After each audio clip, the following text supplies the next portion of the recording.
네, 어제는 스승의 날이었습니다.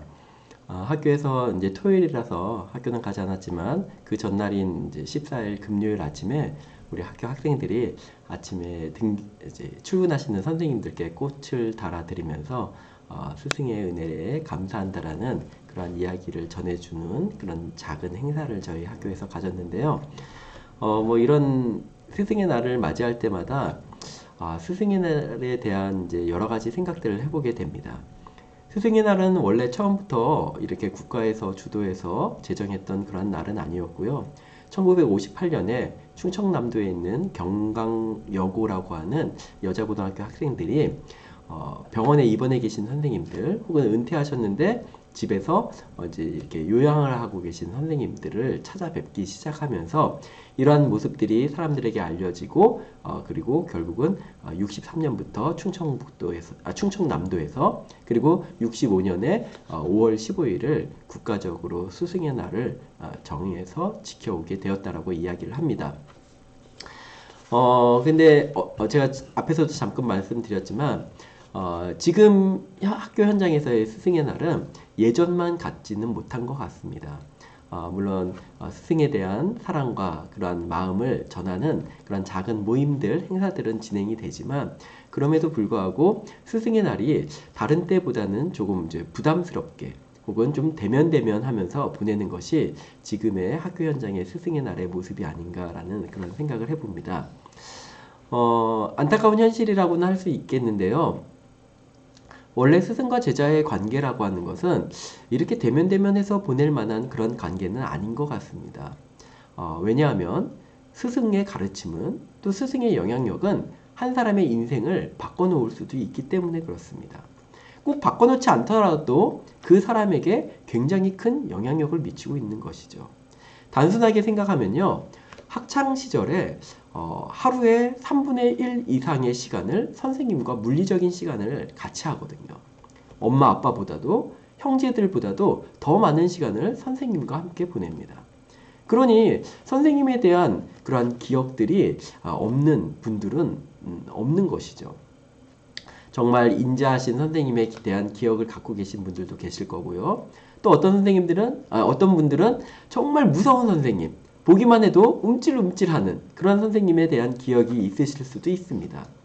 또 한편으로는 수학여행 때 그렇게 근엄하셨던 선생님이 우리들의 즐거움을 위해서 기꺼이 망가지시는 그러한 모습을 보여주시는 그러한 사랑이 넘치는 선생님의 모습도 기억이 되기도 하고요. 또 이제 저희 학교도 내일부터 교생 선생님이 나오시는데요. 4, 5월이 되면 선생님이라기보다는 친근한 형 누나와 같이 정말 학생들의 마음을 설레게 하는 그러한 선생님에 대한 기억 등 여러 가지 기억들이 모든 사람들에게 있게 마련인 것 같습니다. 이런 애틋하고 아름다운 추억도 굉장히 소중한데요. 사실 선생님과 제자의 관계가 더 의미 있고 중요한 이유는 사람들이 살아가면서 사용하는 또 배운 대부분의 것은 다 선생님으로부터 배우고 영향받은 그런 결과물이라고 하는 사실입니다. 국어, 영어, 수학, 과학, 사회, 예체능은 뭐 말할 것도 없고요.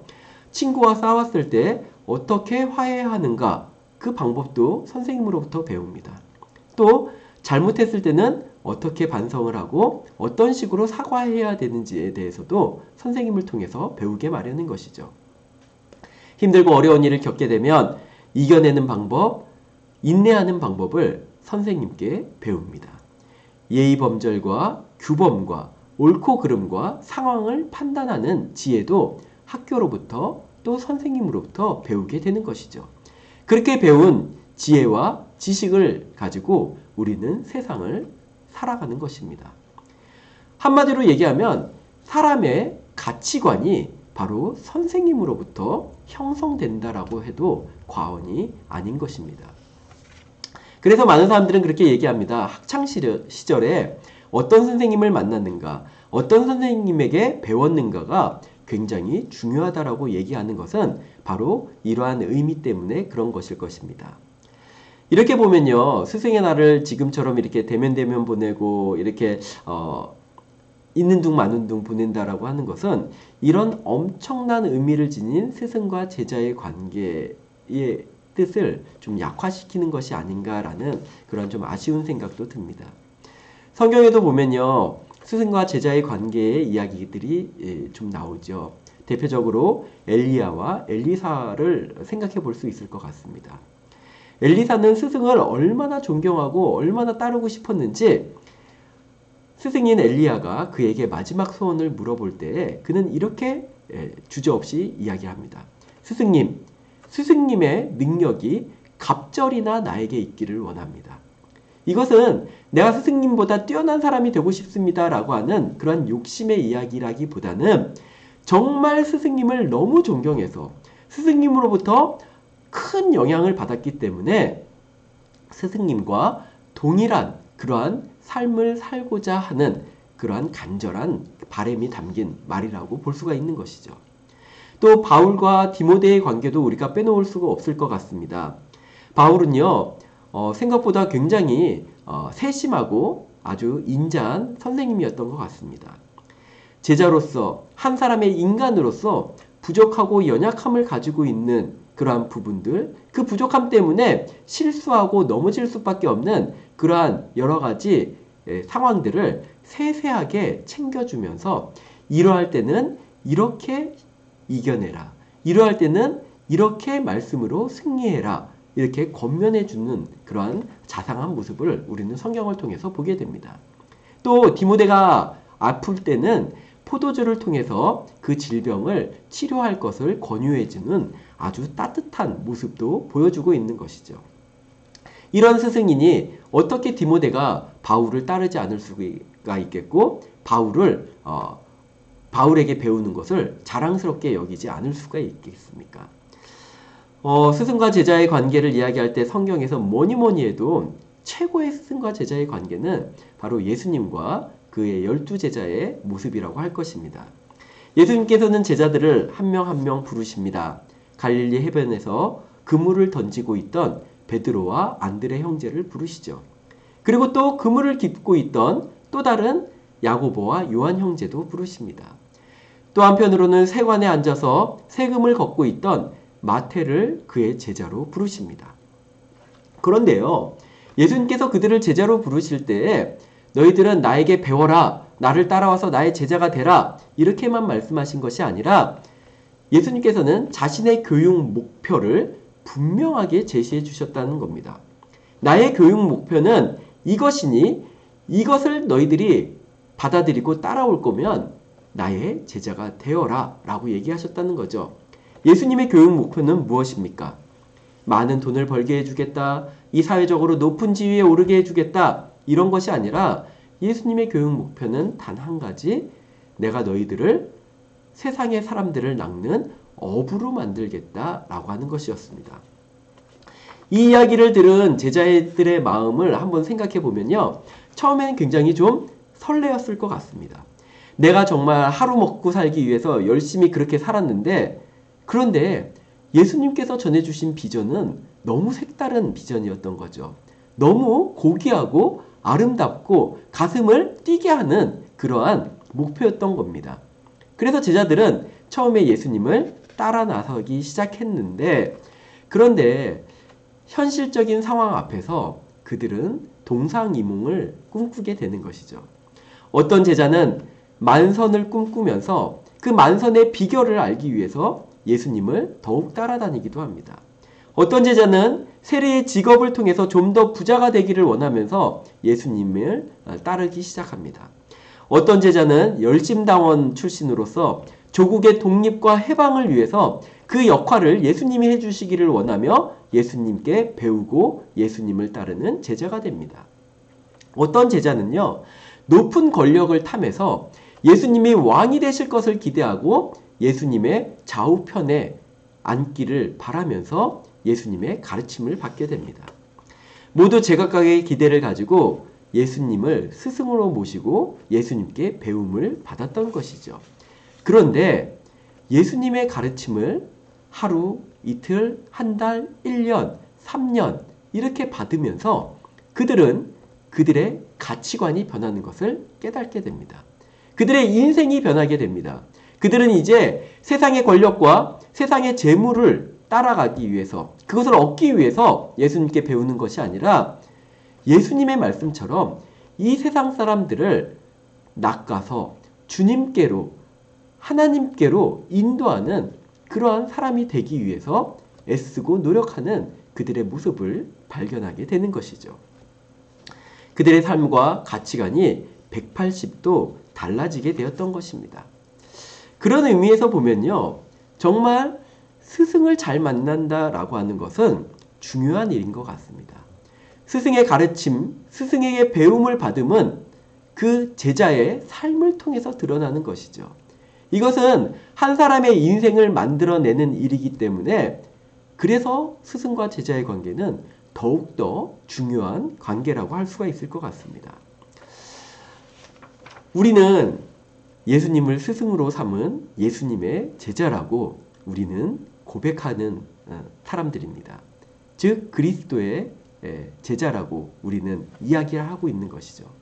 그런데요, 우리는 정말 예수님의 그 교육 목표에 적극적으로 동의하고 전적으로 동의하고 그 길을 따라가기 위해서 열심히 노력하면서 살아가고 있는가라는 것을 한번 좀 생각해 볼 필요가 있는 것 같습니다.